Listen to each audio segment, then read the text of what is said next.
ഇതൊക്കെ വെറും ഫേക്ക് ആയിട്ടുള്ള ന്യൂസാണ് ഇത് വിശ്വസിച്ചത്. സ്നേക് പ്ലാന്റിലേക്ക് ഇവിടെ ഓപ്ഷൻ ഇല്ലയോ, ഇതൊക്കെയാണ് ഇവിടെ ഫേക്ക്നെസ് തുടങ്ങി. മെഡിക്കൽ മാഫിയയുടെ ഇൻഷുറൻസ് യൂസേഴ്സിനെ ഫേക്ക്നെസ് ആണിത്. സ്നേക് പ്ലാന്റ് കൊണ്ടുവന്നു എടുത്തു, അല്ലെങ്കിൽ ആരും ശ്രദ്ധിക്കാതെ ഇവിടെ ഈ ലോകത്ത് സ്നേക് പ്ലാന്റ് ഇല്ലാത്ത വീടുകളിലാരും ശ്രദ്ധിക്കുന്നില്ലയോ.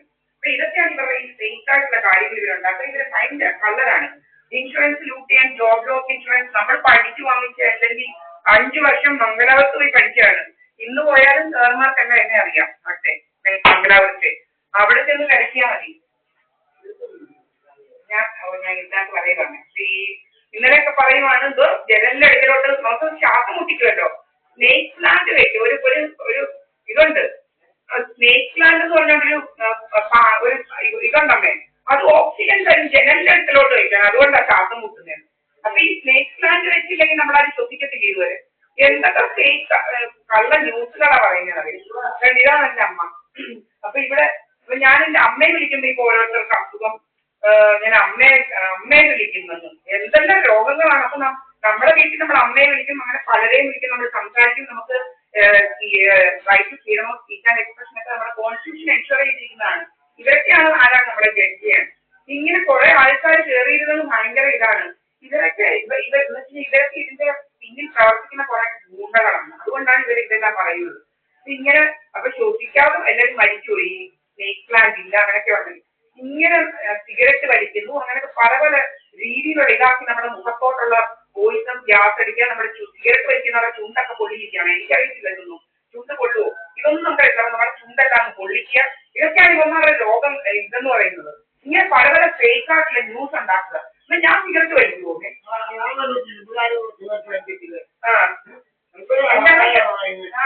ഇങ്ങനെ എന്താണെന്ന് വെച്ചറിയാം, ഞങ്ങള് ഇവിടെ നല്ല ഒന്നാന്തരമായിട്ട് ആ കാശിന് വല്ല ഓമയ്ക്കായോ വല്ല ബോമോഗ്രാനേറ്റോ വാങ്ങിച്ച് ജ്യൂസ് അടിച്ച് എന്റെ അമ്മയ്ക്കും കൊടുക്കും, ഞാനും കഴിക്കും. അങ്ങനെ ഞങ്ങൾ ഇവിടെ ജീവിക്കുന്നത്. അങ്ങനെ അയ്യോ മേടിക്കുന്നത്. അല്ലാതെ കണ്ട കളത്താണ് ഇവരുടെ ഇവിടെ വാങ്ങിക്കുന്നുണ്ടോ? അപ്പൊ അങ്ങനെയാണ് നമ്മള് വരെ വളരെ കെയർ എടുത്താണ് നമ്മുടെ ഇതൊക്കെ നോക്കുന്നത്. പിന്നെ ഇങ്ങനെ ഭ്രാന്ത് ഇവിടെ എല്ലാവരുടെയും പറഞ്ഞു വെച്ചിരിക്കുകയാണ്, എന്നെ ഭ്രാന്തി എന്ന് വിളിക്കണം, ഇങ്ങനെ ഹരാസ് ചെയ്യണോ എന്നൊക്കെ ഉള്ളത്. അതൊരു ഗ്യാസ് ലൈറ്റിംഗ് മെത്തേഡാണ് ഇവന്മാർ. ഇങ്ങനെ പോകുന്നിടത്തെല്ലാം നമ്മുടെ വസ്തുവിനകത്തോട്ട് വഴി ഇട്ടിട്ടപ്പം ഇട്ടിട്ട് അതിനകത്ത് ഇറങ്ങി നിന്നോണ്ടാണ് നമ്മളെ ചീത്ത വിളിക്കുന്നത്. അങ്ങനെ പല പല രീതിയിലുള്ള ഹരാസ്മെന്റ് ആണ്. ഇന്നലെ പറഞ്ഞപ്പം മെമ്പർ പറഞ്ഞു നിങ്ങളുടെ വസ്തുവിനകത്തോട്ട് എന്തിനാകെ നിങ്ങളെ അടച്ച് നിങ്ങളെ എടുത്ത് ബഹളത്തിന് വന്നാൽ ഞാൻ പോലീസിനെ വിളിച്ചു തരാമെന്ന് പറഞ്ഞിട്ടുണ്ട്. ഇങ്ങനെ നമ്മളതിനകത്തോട്ട് കയറി എന്തോന്ന് കാണിക്കാനുള്ള അധികാരങ്ങളൊക്കെ ഇവന്മാർക്ക് കൊടുത്തിരിക്കുക നമ്മളോട് എന്ത് ചെയ്യാനുള്ള. എന്നിട്ട് നമ്മളെ ഇങ്ങനെ എല്ലായിടത്തും എവിടെ ചെന്നാലും ഇതാണ് നമ്മളെ ചീത്ത വിളിച്ച്. ഇത് പണ്ട് മുതലേ തുടങ്ങിയതാണ് ഇവിടെ പണ്ട് മുതലേ കേക്ക് മഴക്ക് വയ്ക്കുമോ ഇവിടെ? 93 മുതൽ അമ്മയെടുത്ത് കേക്ക് അല്ലയോ? ഞാൻ ഒരു 10 സ്ഥലം സുബ്രഹ്മണ്യൻ അത് കഴിഞ്ഞ് ഈ പ്രധാനമന്ത്രിയുള്ളവർ നമ്മളെ അടിക്കാനും നമ്മുടെ കളറ് അടിച്ചു പൊളിക്കാനും ഇതെല്ലാം വന്നിട്ടില്ലയോ? ഈ അടുത്ത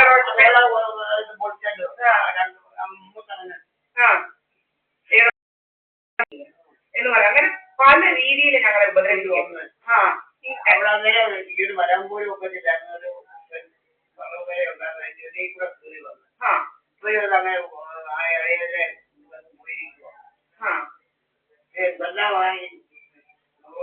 തെങ്ങെല്ലാം വെട്ടി അന്ന് തെങ്ങെല്ലാം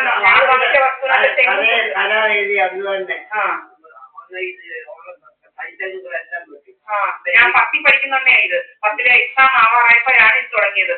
എന്നിട്ട് നമ്മൾ എക്സാം എഴുതാൻ പോകുമ്പോൾ ഈ സുബ്രഹ്മണ്യൻ എന്ന് പറയുന്നവരെല്ലാം ചീത്തവിളിയാ, ഫുള്ള് ചീത്തവിളിയായിരുന്നു. അവിടെ നമ്മളെ മണ്ണ് വാരി എറിയുക, നമ്മുടെ വീട്ടിലോട്ട് അങ്ങനെ ഭയങ്കര ശല്യമാണ്. ഇതൊക്കെ പറയാൻ തുടങ്ങിയാൽ ഇതെല്ലാം എന്റെ അമ്മയെ കൊണ്ട് ഞാൻ പറയിച്ചത് റെക്കോർഡ് ചെയ്തിരിക്കും ഞാൻ. അങ്ങനെ വലിയ ശല്യമായിട്ട് മാറിയിരിക്കും. ബിജുപിയും കുറെ ആളുകളും ഇങ്ങനെ സപ്പോർട്ട് കൊടുത്ത് ഇവനെ വളർത്തി നമ്മളെ കുറിച്ച് എന്ത് കഥ ഉണ്ടാക്കാന്നുള്ളതും അങ്ങനെ അനാവശ്യം പറയാന്നുള്ളതോ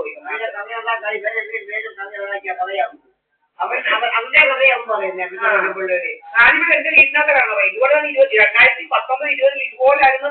നമ്മളിവിടെ കിടന്നുറങ്ങുമ്പോൾ ഇതെന്റെ മോനെ ഇതുവഴി വിടുക, രാത്രിയില്ല. എന്നിട്ട് ഓൺലൈൻ കഥകളാണ് ഇങ്ങനെ ഓൺലൈൻ കഥകൾ പ്രചരിപ്പിക്കാൻ സത്യമല്ല നമുക്കറിയത്തില്ല. ഇങ്ങനെ ഇപ്പോഴത്തെ ഫേക്ക് ആയിട്ടുള്ള കാര്യങ്ങളുണ്ട്. ഇങ്ങനെ നമ്മുടെ വാട്സപ്പ് ഒക്കെ ഇതാക്കി വെച്ചുകൊണ്ട് രാവിലെ എന്തുവാ അത് കഥകളാ, രാത്രിയിലും പകലിലെല്ലാം കഥകളൊക്കെ തുടങ്ങും.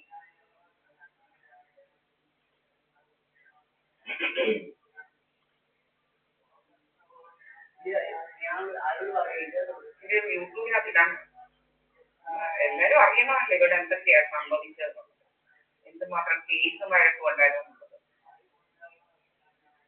അതൊക്കെ ശരിയോ 10 പേര് ഞാൻ കരാർ ചെയ്ത അന്ന് തന്നെ ഈ തെങ്ങുകളെല്ലാം കരാർ ചെയ്ത 10 പേരെ തെങ്ങുകളെല്ലാം കിട്ടി. എത്ര ഭക്ഷണം ചെയ്ത് പറഞ്ഞു 12% ചെയ്ത് പറഞ്ഞു. നമുക്ക് മൂന്നായിട്ട് തിരിച്ചപ്പോൾ നമ്മൾ നടത്തി വെച്ചത് കണക്കേറ്റ് കൊടുത്തത്. അവരുടെ പേരിന്റെ എന്റെ ഇതിന്റെ വസ്തു ഞാൻ 10 പേര് വാങ്ങിച്ചായിരുന്നു. അവരുടെ പേരിന്റെ കൊടുത്ത് പിന്നെ ഞാൻ അവര് ഭോപ്പാലിലാണ് താമസിക്കുന്നത്. ഞാൻ കേസ് നടത്തി നമുക്ക് വസ്തു കിട്ടും. അവർക്ക് ഭോപ്പാലിൽ വന്നിട്ട് നടത്താനൊന്നുമില്ല. അതുകൊണ്ട് കേസെല്ലാം നടത്തിയത് ഞാൻ കക്ഷിയാകും. എന്തെങ്കിലും എന്തായാലും കേസ് നടത്തി നമ്മൾ മൂന്നായിട്ട് വിരിക്കും. 93 മുതൽ ഇങ്ങനെ നമ്മളൊക്കെ കേസായിവന്മാര്. പിന്നെന്തൊക്കെയാണേ അമ്മയുടെ കണ്ണെറിഞ്ഞ് പൊട്ടിച്ചില്ലേ? അത് കേസിന്റെ ഭാര്യയും ഭർത്താവ് കൂടി വടക്കേ പുറത്ത് വന്ന് ഞാൻ കഥവ് തോന്നിയ ഒറ്റയേറെ എന്റെ കണ്ണിൽ ഇപ്പൊ ഈ അതിന്റെ താഴ്ചയില്ല പാടുണ്ട്. എനിക്കിങ്ങനെ അറിഞ്ഞ സുബ്രഹ്മണ്യം എന്ന് പറയുമോ. പിന്നെ 2019 ഇതുപോലെ 19-20 എന്നെ കണ്ടറിയാം പെണ്ണുപിള്ള. ഇവന്റെ പെണ്ണുപിള്ള അതുകൊണ്ടല്ലേ ഇവിടെ എന്റെ ചേട്ടത്തി അടിച്ചു കൊടുത്ത് ഇവിടുന്ന് സാവിത്രി എന്ന് പറയുന്നവരെ. ഇങ്ങനെ ഗൂണ്ടായിട്ട് തന്നെ നടത്തുക. ഇവന്മാരുടെ ഗൂണ്ടായിട്ട് എന്താണ് നടന്ന് നടത്തുക ഇവിടെ. കൊഴുവല്ല കൈതയ്ക്ക് അടിച്ച് താഴെയിട്ടു. വലിയ കൈത ഞാൻ കണ്ടോണ്ട് നിൽക്കുക. അങ്ങനെയൊക്കെ എന്തൊക്കെയോ അടിച്ച് താഴെയിട്ട് അവര് ശരിയാക്കി. അവരിവിടെ നിന്ന് പോയിട്ടില്ല.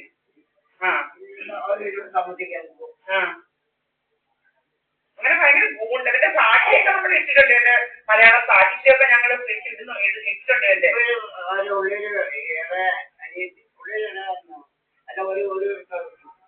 കരള ഒരു മകളുടെ സ്വന്തം അവരുടെ കുടുംബസ്വത്ത് അവരുടെ കുടുംബത്തിൽ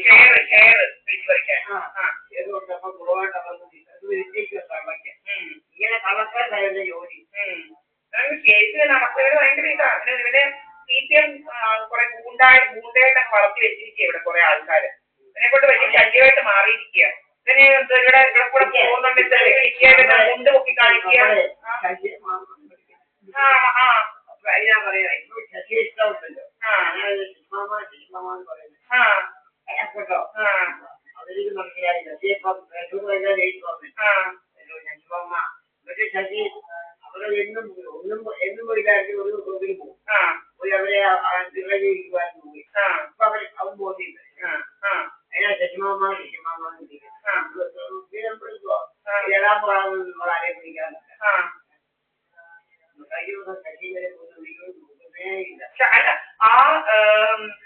ശശിമാമന് വല്ല ഇവിടുത്തെ ഇവന്മാർ 7 മണി കഴിഞ്ഞുള്ള നടത്തുന്ന അങ്ങനെ വന്നത് ഇവിടെ. നമ്മളെ അന്ന് എന്നെ ഇവിടുന്ന് കടകാടിക്ക് പൊളിച്ച് പിടിച്ചോണ്ട് പോകാൻ വന്നത്. ഇവന്മാരുടെ ഉള്ളിലിരിക്കൊന്നും അങ്ങേർക്ക് അറിയില്ലല്ലോ. എന്റെ പ്രമാണം എടുക്കാനാണ് ഇതെല്ലാം ചെയ്യുന്നതെന്നും ഇങ്ങനെ പല രീതിയിലുള്ള ജോബ് ലോസ് ഇൻഷുറൻസ് ഒക്കെ അടിച്ചു മാറ്റാനെന്ന് അങ്ങേർക്ക് അറിയാവോ? അങ്ങേരോട് അനാവശ്യം തന്നെ പറയുക. ഇവന്മാരെല്ലാം എന്നിട്ട് പിടിച്ചോണ്ട് വന്ന് ഇവന്മാർ ഈ 7 മണിക്ക് ഇവിടെ നടത്തുന്ന ചീത്ത, അതാണ് ഇപ്പൊ നമ്മൾ പിടിച്ചിടുന്നത്. ഇവന്മാരാക്കി ഇങ്ങനെ നിരന്തരം നമ്മളെ ചീത്ത വിളിക്കുന്നത്. ഇവരെന്ത് രോഗം? നമ്മുടെ വീട്ടിൽ അമ്മയെന്ന് വിളിക്കാൻ പറ്റില്ല. എന്റെ വീട്ടിൽ എന്താ എല്ലാവരും മിണ്ടാതെ സിപ്പിട്ടിരിക്കുകയാണോ വായിക്കാത്തത്? നമ്മുടെ വീട്ടിൽ നമ്മൾ സംസാരിക്കും.